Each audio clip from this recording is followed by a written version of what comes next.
హైదరాబాద్ చాలా ప్రశాంతంగా ఉంది.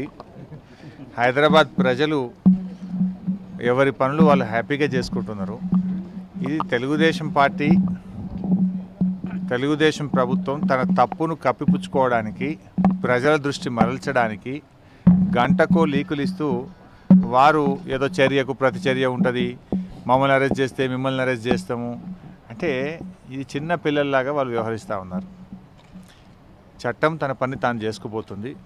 చట్టం ముందు ఎవరు కూడా అతీతులు కారు. ఆక్టోపస్ పోలీసులను ఎవరైనా ఇంటి ముందు సెక్యూరిటీ పెట్టుకుంటారండి? అసలు ఆక్టోపస్ పోలీసు, పారామిలిటరీ ఫోర్సెస్ దేనికోసం వాడతాం, ఎక్కడ పెడతారు?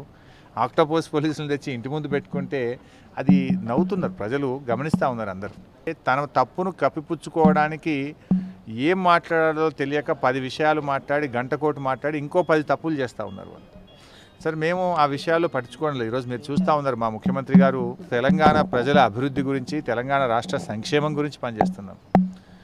ఇవాళ చట్టము ఏసీబీ తాను చేసుకోవాల్సిన పని తాను చేసుకుంటూ పోతుంది. తెలంగాణ ప్రభుత్వం అంతా కూడా ప్రజల సంక్షేమం మీద, ప్రజల అభివృద్ధి కార్యక్రమాల మీద ఈరోజు తెలంగాణ ప్రభుత్వం దృష్టి పెడతా ఉంది. ఆంధ్రప్రదేశ్ ప్రభుత్వానికి భయం పట్టుకొని ఎప్పుడు ఏం జరుగుతుందో, తప్పు చేసిన వాడు కదా, తప్పు చేసిన వాళ్ళు సహజంగానే భయపడతారు.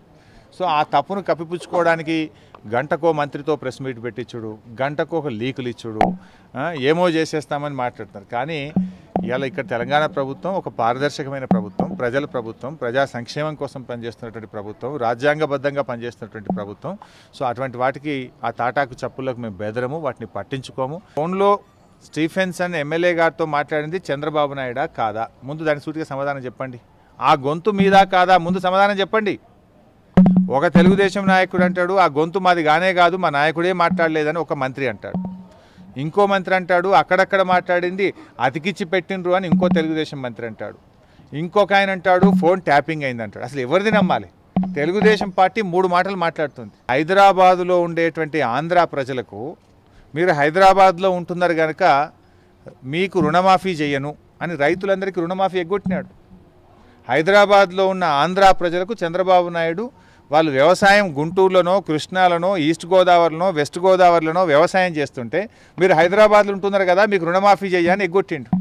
కానీ మా ముఖ్యమంత్రి కేసీఆర్ గారు హైదరాబాద్లో ఉండేటువంటి ఆంధ్ర ప్రజల పిల్లలకు కూడా స్కాలర్షిప్ ఇచ్చాం, మేము ఫీజు రియంబర్స్మెంట్ ఇచ్చాం. హైదరాబాద్లో ఉన్న వాళ్ళందరూ మా బిడ్డలే, ఇక్కడ చదువుకున్న విద్యార్థులందరూ మా విద్యార్థులే అని చెప్పి వాళ్ళకి పెన్షన్లు ఇచ్చాం, రేషన్ కార్డులు ఇచ్చాం, వాళ్ళ పిల్లలకు కూడా స్కాలర్షిప్లు ఇచ్చాం. అందరినీ కూడా సమానంగా చూసుకుంటున్నాం మేము.